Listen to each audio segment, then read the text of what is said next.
Hey there! Is your iPhone struggling to take great photos when it's dark? No need to stress. I'm here to help you out.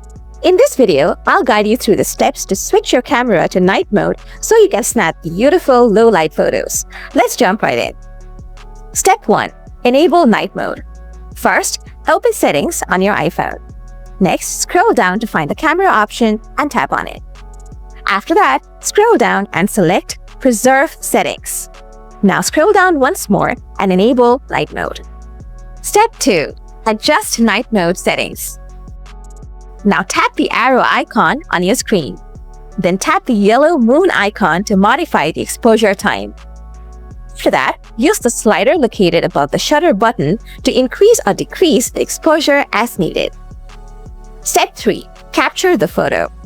Now hold your iPhone steady to avoid any blur.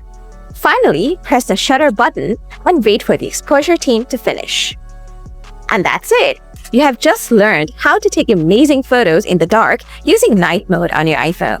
If you found this video helpful, please give it a thumbs up. If you have any questions, feel free to leave them in the comments below and I'll be sure to get back to you soon. Thanks a ton for watching.